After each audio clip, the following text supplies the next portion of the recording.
So what's socialism then, on the other hand? Basically, socialism is the idea that everybody should be benefit and it should be equal. I like this little picture here.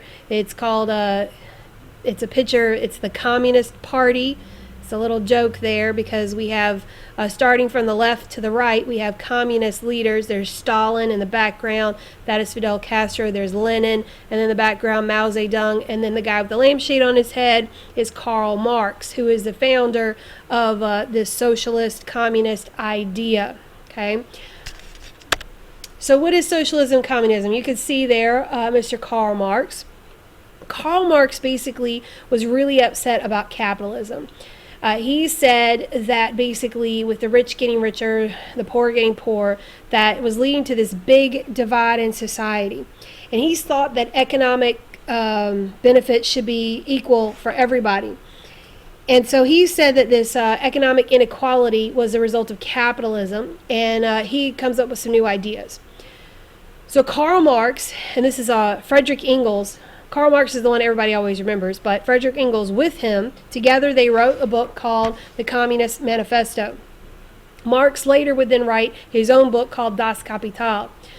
And both books form the basis of communism. And they were criticizing capitalism and how horrible the Industrial Revolution was. Well, think about what we talked about, like these poor people working in the factory and how horrible the conditions were. There were a lot of problems. And they said that, you know, the wealth is not evenly distributed. These poor factory workers are working themselves to death, and they barely have enough food to live on. And yet the people who own the factory are getting richer and richer. So in the Communist Manifesto, basically the idea, as he said, we needed to get rid of all property, and that we needed to have lots of taxes so the government could provide services for us. Shouldn't have any kind of inheritance. Immigrants and rebels, we should get rid of their property. The government should control banking, communication, transportation, education. That way everybody would get educated and would provide for the children. Here's what he's arguing, basically, that in essence, you would start out where we were. If you start at the bottom here, basic communism, this is where we originally were in society, okay? Where the early farmers, everybody shared everything. Then we went to feudalism, where we had this system of protection for loyalty. And then we moved to capitalism, okay? Now he's proposing we need to move to socialism and then ultimately communism. The idea in socialism is, and then ultimately become communism, is that all of the workers who were working in these factories, these poor, he called them the proletariat, were eventually going to rise up and overthrow the wealthy of society, the bourgeoisie. And that they would lead a revolution, and then they would set up a society that would ultimately become a communist society where everyone shared everything. Now, this is a lovely idea of everyone sharing everything. The ultimate problem is that we are selfish, and we're not good sharers. The idea would be if we imagine everybody in our classroom, we each had a plot of land. And we all worked that land all year, and then at harvest time, we all collected our crops, and we brought them in, and then everybody divided everything equally, even if we didn't all work the same. Because maybe you were sick for a week and you didn't work as hard as maybe I did, but yet we all still would get the equal amount of everything. The problem ultimately is that we then start to complain, well, it's not fair because so-and-so didn't work as hard as me. So these gentlemen had studied the history of the world's economies, and they said that it was this class struggle that was driving all of the forces. So in a socialist society, their ideal, the government would own and operate the factors of production, the majority of them. Communism is completely controlled by the government. Now I want you to understand what Marx wrote about this ideal society never fully happened. It tried in the Soviet Union, tries today in China, tries today in Cuba, North Korea, Vietnam. These are all communist countries. But what happens today, we call it actually Leninist communism because it's not Marx's pure idea. Okay? But Communism said that change was only going to happen with a revolution. This is key. Marx predicted a revolution. Here's the thing, though. Marx was wrong. We never had that revolution. Any revolution that we had for communism was forced. It never happened naturally. So Marx predicted that it would happen naturally, but ultimately it did not. So what do we see in a socialist economy? Well, we see nationalism, where the government, of course, owns industries. Like the government would be in charge of all the factories, all the manufacturing. Public welfare, everybody's work provided for. So if you lose your job or got injured at work, the government's going to help you. There's got to be a large amount of taxation in order to provide for all this help.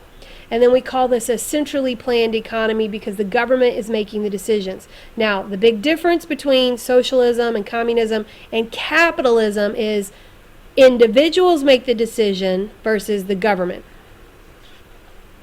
So basically, we'd only get a Chick-fil-A in Bedford if, like, the Bedford Board of Supervisors said we needed one, or the mayor said we needed one, versus we said, hey, let's start one. That's the difference.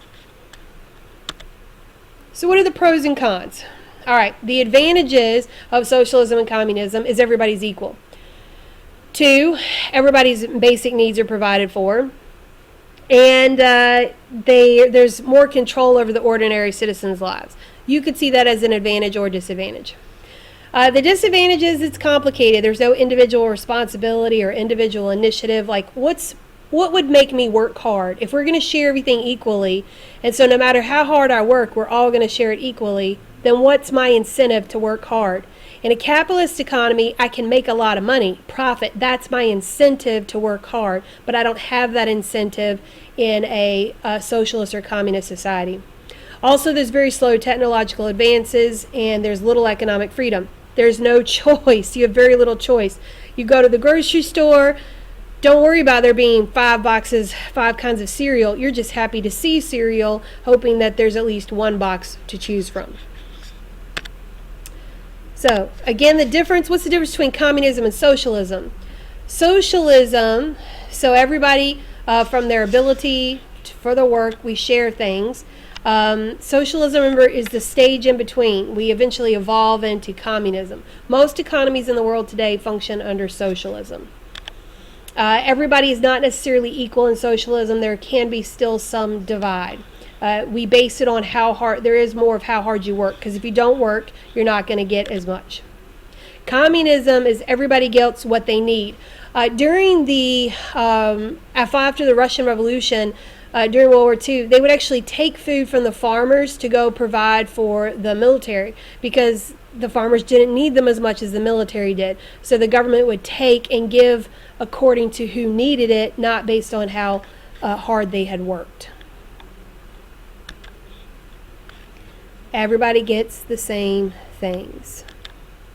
So what's good about communism? Again, we said security is met. Everyone has a job, house, health care.